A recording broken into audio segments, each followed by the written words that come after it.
also hear from the majority, Deputy Majority Leader Afenyo-Markin, who has been reacting to the statement that we've heard from the Finance Minister. Let's cross over live to Parliament now and bring you that address right away. As to what he's using the appropriation for, and this is what he came to do. So in simple terms, the minister did not come to seek parliamentary approval. He already has that approval, and every expenditure he's making is within that threshold. So you realize that even in the contribution of Honorable Haruna Idrisu, he did not attack the minister on any possible unconstitutional conduct, because the minister was well fortified by the provisions of the Constitution. So, again, anybody who may attempt to suggest that there was a requirement for a motion to be moved may be in error. I would proceed with these veritable words as relied on by the Minister of Finance at page 43 of this 53-page address. This is what he says per paragraph 82. We concede that times are hard and things are not what we desired. But we believe in the overcoming spirit of the Ghanaian people, a spirit that does not cower in the face of challenges. It is this spirit that inspires us as a government to provide the leadership that is required.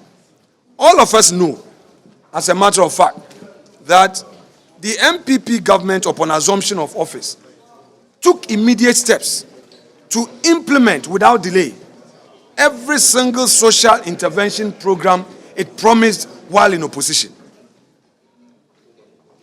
In doing so, government did not even attempt to increase taxation. Rather, government reviewed the taxation we inherited from the NDC government, review in terms of some of them being reviewed downwards and some being repealed completely. And in fact, for emphasis, the E-Levy is the first major fiscal policy in terms of taxation that government introduced. The first major. Of course, somebody may talk about the pollution levy and all that. Those are minor levies.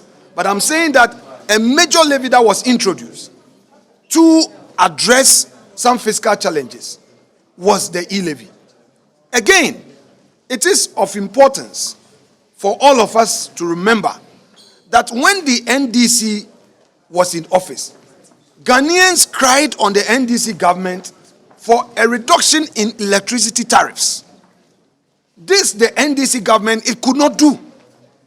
But when the NPP government under Nana Akufo-Addo assumed office, without increasing taxes, electricity tariffs were reduced between 17 to 30%. Household enjoyed rebates, corporate enjoyed rebates, bulk purchasers or bulk users also enjoyed rebates. These are facts that any person who does not even like this government at all can attest to. So it's a matter of fact. Now let's deal with the macroeconomic indicators. Without even going specific, we know that 2017, 18, 19, this country was enjoying a steady growth. We even achieved a single-digit inflation. Then, of course, the COVID-19 struck, which took us all by surprise. And not only this country, the world over. So, should an NDC appointee, an NDC MP, come to you and tell you that difficult times that we are in is as a result of mismanagement, obviously, it may be one of the numerous propaganda. Because the world over, every government is complaining in one way or the other. Because COVID affected the supply chain, COVID affected industries. Many companies shut down all over the world.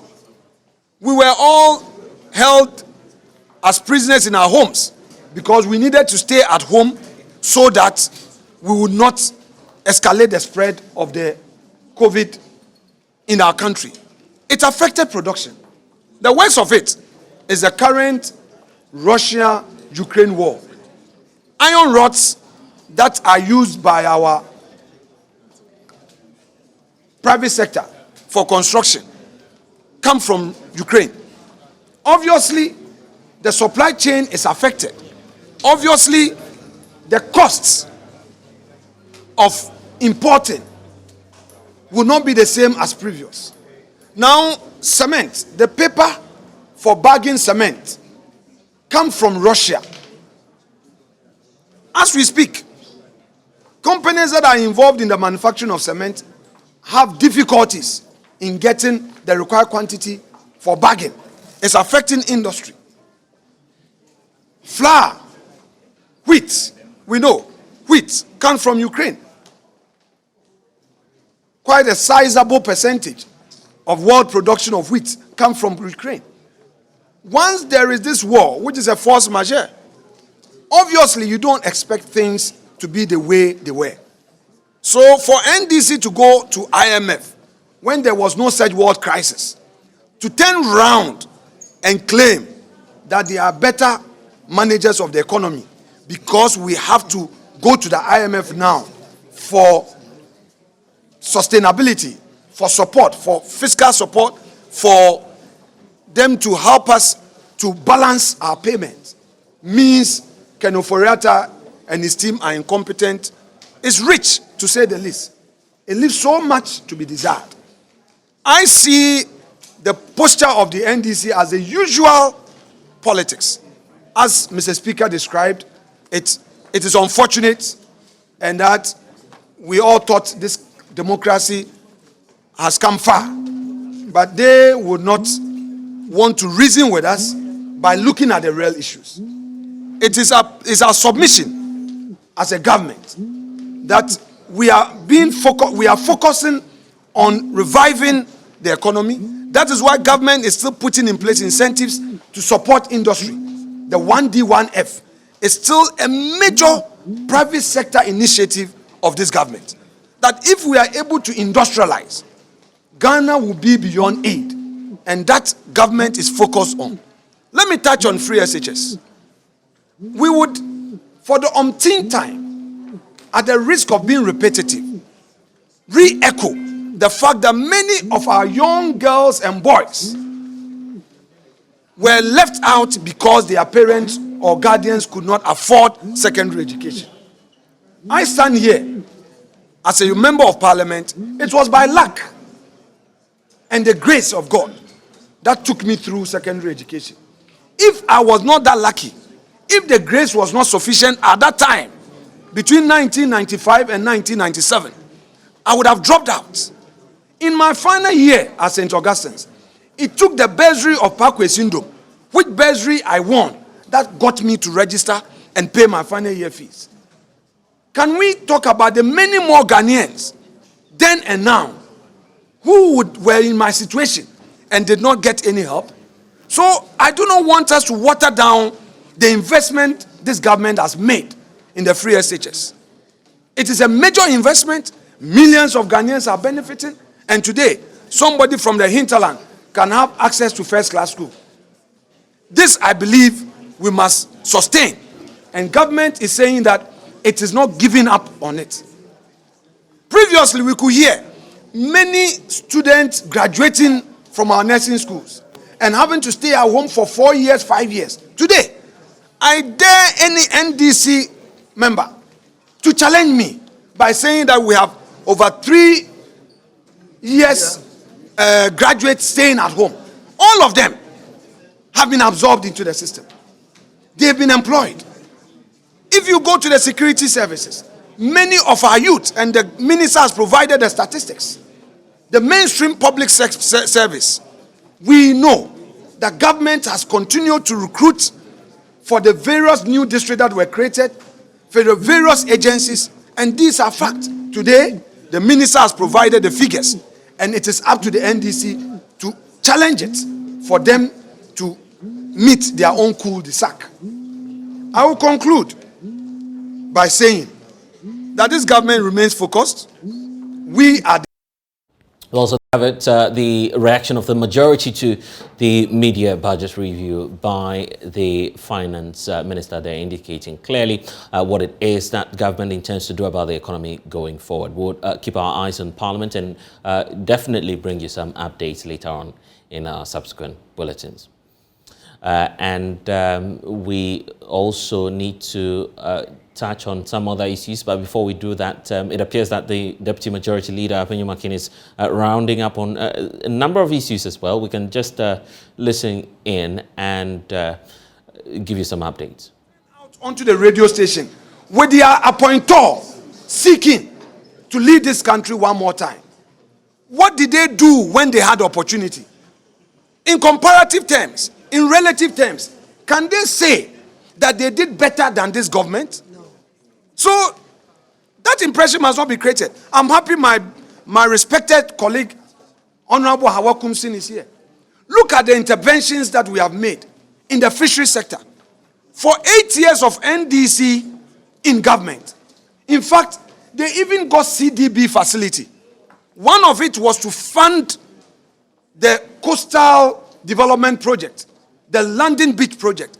Not a single one of them was ever done. In fact, Honorable Setekpe came to Parliament to cap the facility, to remove or take out of the facility that London Beach project.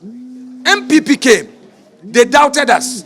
Immediately, Nana Akufo-Addo promised the Central Regional House of Chiefs that it is his intention to look for facility to start the London Beach project.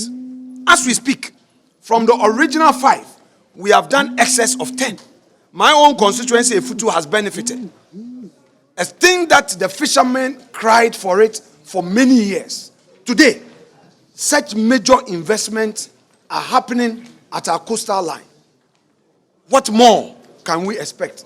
Of course, like the finance minister said, we are not running 100% perfection. We cannot. It's not possible. Mistakes will be made. Disappointment will come. You expect that within this dispensation, there should be critics.